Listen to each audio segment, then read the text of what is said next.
Municipal council ने रेहड़ी वालों के लिए खुसूसी कैंप का इनेकाद किया। डीसी पुंछ हुए मेहमान खुसूसी की हैसियत से शरीक रेहड़ी वालों को उनके लिए चलाई जा रही मुख्तलिफ स्कीमों के मुतालिक दी गई जानकारी। अगर आप कोई नौजवान है जिसका अभी पहला बच्चा हुआ है तो उसकी वो जो जोदा है औरत को 5,000 रुपये मिलेगा।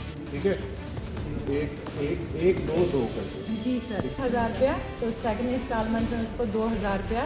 तो उसके लिए जो है कि टीटी के जो इंजेक्शन है उस लेडी को लगे होने चाहिए। तो जब बच्चे का बर्थ हो जाएगा तो उसके बाद इम्यूनाइजेशन का जो है वो 3 टीके जो उनसे 1.5 मंथ का, 2.5 का और 3.5 मंथ का, ये तीनों फॉर्मेलिटीज होगी। तो उसके बाद ये फॉर्म जो है वो हम अपलोड करते हैं डीबीटी के थ्रू। वो जो है वैसे और ये कब सर हाँ जी सर, ये 570 दिन के अंदर तक हम इस फॉर्म को फिल कर सकते हैं।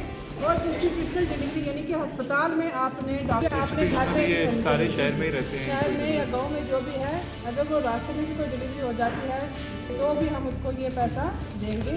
तो लेकिन आपने के उसमें चेकअप उसके ज़रूरी है, टीटी के इंजेक्शन ज़रूरी है। आप ये बताओ कि बोला 573 आफ्टर बर्थ कितना हो गया, मतलब कितने साल तक का बच्चा होगा उसमें? 1.5 साल और पहले डिलीवरी हुई है तब भी मिल जाएगा। ठीक है सर, इसके साथ ही है का वो बच्चे हैं उसको 6,000 रुपया सर। अगर आप लड़का हुआ लड़की हुई है तो 5,000।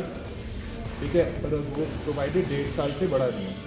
और दूसरा बच्चा अगर हुआ है 6,000 रुपये। ठीक है, चलें। और बाकी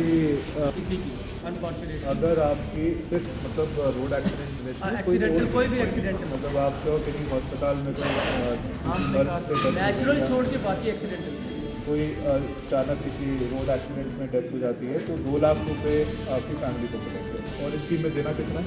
सर 20 फीस पर है, बस 20 रुपये साल में एक दफा। ठीक है, ये हो गई सुरक्षा बीमा योजना।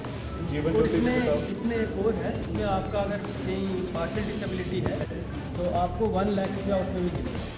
और अगर बढ़ जाता है तो 1 लाख रुपया।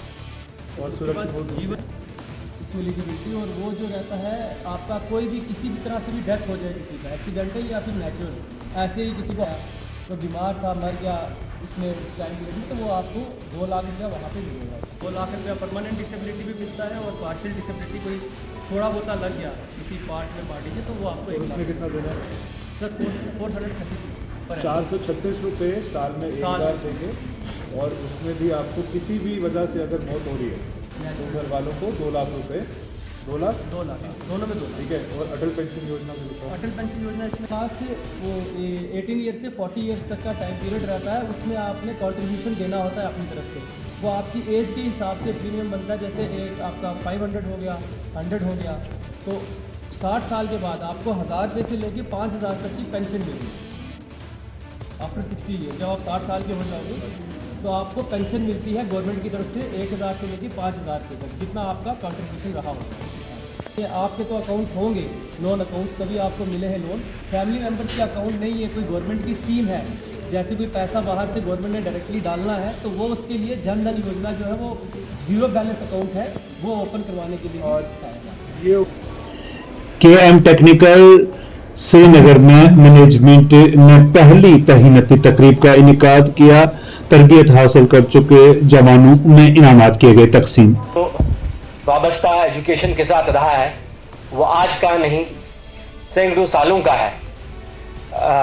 जो हमारे फोर फादर्स गुलाम मोहम्मद नूर मोहम्मद ताजदान कुतुब नाम से, जिनने हमारी फैमिली का ये इब्तिदा किया एजुकेशन के फील्ड में, और फिर आगे आगे जैसे लोग जुड़ते गए और ये कारवां बढ़ता गया, इस सोच के साथ इस कॉलेज को बनाना, इस इंस्टीट्यूट को क्रिएट करना for the people of J&K, और कैसे हम उनको ऐसी तरबियत दे पाएं जिस मेड इन 1, 2 और 3 days। मशीनरी जो हम डील कर रहे हैं, फार्म मशीनरी में ट्रैक्टर है, टिलर है, वाटर पंप है, पावर स्प्रेयर है, तो बहुत बड़ा एक फील्ड है कश्मीर में एग्रीकल्चर का, जहाँ पर ये बच्चे काम कर सकते हैं। कितने बच्चे हैं ये जिनको आज आप फेलिसिटेट करते हैं? देखिए, जो आज बच्चे हमारे पास हैं ये मोर देन 50 हैं। ये मोर देन 50। लेकिन आप एक चीज़ और भी देखिए, जो हमारा एग्रीकल्चर सेक्टर है, जहाँ पर अब हम चाहेंगे आगे सर्विस सेंटर खोलने, अथॉराइज सर्विस सेंटर्स, जिसमें हमें होंडा और जो बाकी कंपनीज हैं, टीवीएस है, होंडा है, पियाजू है, ये सारी का आयशर ट्रक है, ये मदद करेंगे ताकि हम आगे इनको अथॉराइज सर्विस सेंटर दें और वो हर जगह फैले। पहले भी हमारे वैसे पिछले 25 साल से हम ये काम कर रहे हैं ऑलरेडी, लेकिन अब जो गवर्नमेंट के छतर छाया में हम ये काम करेंगे, इससे हम और भी आगे बढ़ेंगे। सीआरपीएफ की 18 बटालियन ने जनूबी जिला कुलगाम के दहीबाग इलाका में मुफ्त तिब्बी कैंप का इनेकाद किया। मुतअद्दिद मरीजों का मुफ्त तिब्बी मुआयना करके अद्वियात की गई फराहम।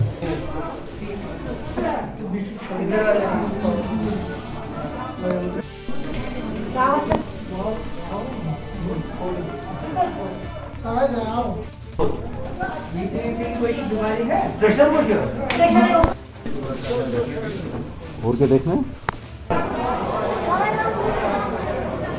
मीडिया से आए हुए बंधु दहीबाग में इस मेडिकल कैंप का बहुत स्वागत और अभिनंदन करता हूँ।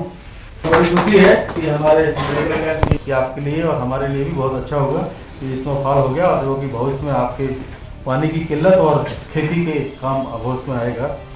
हम लोग 8 मेडिकल कैंप के अलावा हम लोग 400 बच्चों को फ्री बेसिक कंप्यूटर कोर्स कराएंगे, जो कि आपके विभिन्न इलाके होंगे, जिसमें कि एक दहीबाग भी है।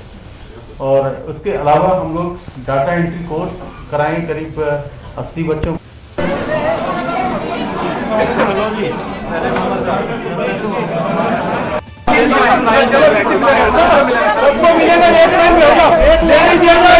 बिहबाग ब्लॉक से मैं ब्लॉक रखता हूँ, खासकर बिहबाग से आज इधर कैंप हुआ है सीआरपीएफ की तरफ से, जिसमें सीओ साहब भी आए हैं। इन्होंने बहुत कोऑपरेट किया है हमको और यहाँ लोग भी बहुत आए हैं। लोगों के लिए इन्होंने ये सेवा रखा है कि यहाँ अगर कोई बीमारी हो या किसी को किसी चीज़ की परेशानी हो, हम उसको हेल्प करेंगे। किसी को अगर मकान बनाना है उसमें भी हेल्प करेंगे। किसी को अगर मतलब रोज़गार के लिए भी इन्होंने बहुत गाइडेंस दिया है। खुसूसी बीमारी के लिए इन्होंने बोला है 8 टाइम के लिए इन्होंने बोला है 8 कैंप हम करेंगे। आज इन्होंने पहला कैंप बिहबाग में किया। इसके लिए मैं सीओ साहब का खासकर शुक्रिया करता हूं, जो खुद यहां आए हैं, यहां के लोगों के साथ बात की है, यहां के लोगों को रेस्पॉन्ड बहुत दिया है। तो इन्होंने अगले टाइम पर भी वादा किया है यहां बिहबाग में आने के लिए। इसके लिए हम इसको बहुत शुक्रगुजार है, खासकर सीओ साहब को। और यहाँ जो बिहबाग का जो यहाँ हमारा कंपनी अफसर जो है, इन्होंने भी हमको सुबह सवेरे ही कॉल किया। मैंने बिहबाग के लोगों को बताया है यहाँ आने के लिए और इस इलाके के लोगों को भी बोला है आने के लिए। तो यहाँ के लोगों ने भी बहुत ताउन दिया, ये खुद आए यहाँ को। डायरेक्टर एग्रीकल्चर कश्मीर ने कहा कि ताजा बर्फबारी के बाद किसानों ने ली है राहत की सांस। कि जो इतने लंबे ड्राई स्पेल के बाद जहाँ हमारे किसान जो थे वो काफी परेशान थे, और मुझे कितनी खुशी है इस बात की कि ये इतना ड्राई स्पेल खत्म हुआ कि आज हमारे किसान जो हैं वो एक चाहिए रिलीफ जिनको मिल गया। तो अल्लाह का शुक्र है कि उसने ये बर्फबारी दी, ये बारिश जो हम लोगों को इस 31 जनवरी की आखिरी रात को ये जो तोहफा मिला, किसानों के लिए ये एक तोहफा है।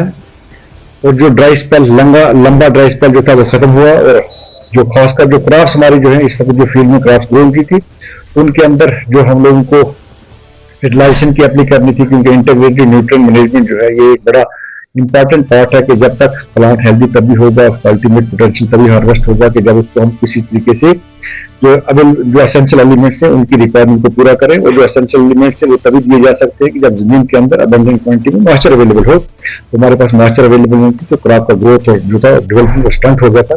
और जो हम लोगों को इस बारिश की बर्फ की शक्ल में ये मिला है, और हम 2-3 दिन चीज इसका इंतजार करेंगे कि ये स्पेल कब तक लंबा चलता है। हम तो ये दुआ करेंगे कि हमारे पहाड़ जो है इनके ऊपर इतनी बर्फ पड़े कि आने वाला जो ये रबी जो चल रहा है और जो आने वाला खरीफ है, ये दोनों ही किसानों के लिए एक बड़ा खुशखबरी का मकाम हो। और हमारी कोशिश रहेगी कि हम किसानों को ये एडवाइजरी हमने ऑलरेडी इशू किया कि जहां कहीं पर भी हमारी क्रॉप्स इस वक्त फील्ड में लगी हैं, वहां पर वो पानी को ना रुकने दें, ड्रेनेज सिस्टम को अच्छे तरीके से इम्प्रूवमेंट करनी है। उसके बाद हम 2-3 दिन का इंतजार करके इन क्रॉप्स के बीच में जो ऑलरेडी क्रॉप्स लगी हैं उनके बीच में जो टॉप ड्रेसिंग है, उस टॉप ड्रेसिंग के लिए जो ऑलरेडी रिकमेंडेड डोजेस किसानों के पास सैलरी कार्ड की शक्ल में मौजूद है, उतना खाद जमीन के बीच में दिया जाए ताकि जो प्लांट का जो ग्रोथ और डेवलपमेंट है उसका जो स्टेज है वो आगे और भी बढ़े। और अल्टीमेटली हमारा जो बेसिक ऑब्जेक्टिव है कि किसान के खेत से जो अल्टीमेट हार्वेस्ट हम लोगों को मिलना चाहिए, जो प्रोडक्टिविटी ट्रेंड्स जो हमारी सीड जो है डिफरेंट क्रॉप्स के, उनका जो पोटेंशियल है वो हार्वेस्ट करने में हम कामयाब हो जाए। और जितनी ज्यादा प्रोडक्टिविटी होगी। नरेंद्र मोदी ने खिताब करके कहा कि नौजवानों, गरीबों और किसानों और खवातीन के लिए ये नया बजट इंतहाई मुफीद साबित होगा। इंक्लूसिव और इनोवेटिव बजट, इस बजट में कंटिन्यूटी का कॉन्फिडेंस है। ये बजट विकसित भारत के 4 स्तंभ युवा, गरीब, महिला और किसान सभी को एम्पावर करेगा। निर्मला जी का ये बजट देश के भविष्य के निर्माण का बजट है। इस बजट में 2047 के विकसित भारत की नींव को मजबूत करने की गारंटी है। मैं निर्मला जी और उनकी टीम को बहुत बहुत बधाई देता हूं।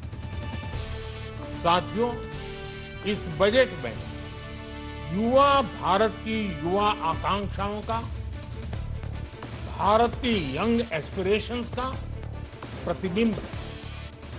बजट में 2 महत्वपूर्ण निर्णय लिए गए। रिसर्च और इनोवेशन पर 1 लाख करोड़ रुपए का फंड बनाने की घोषणा की। बजट में स्टार्टअप को मिलने वाली टैक्स छूट के विस्तार का भी ऐलान किया गया है।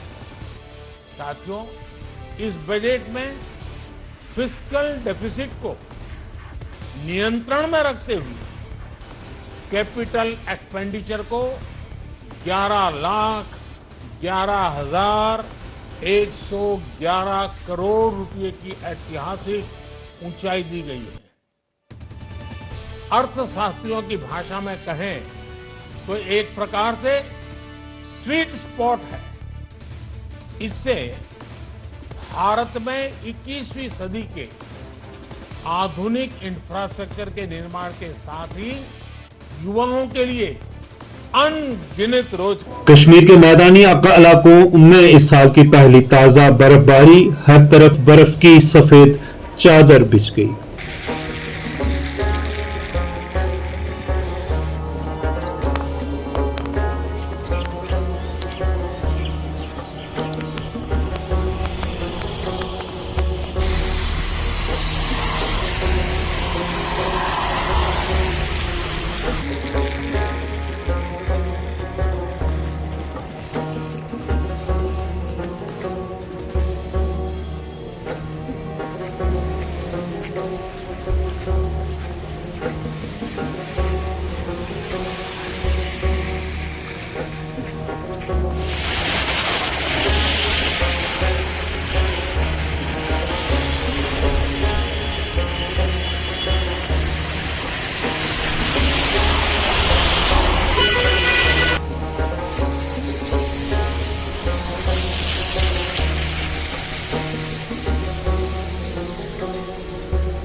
कुपवाड़ा पुलिस ने तब्दील होने वाले एसएसपी युगल मनहास के एजाज में अलविदाई तकरीब का इनेकाद किया।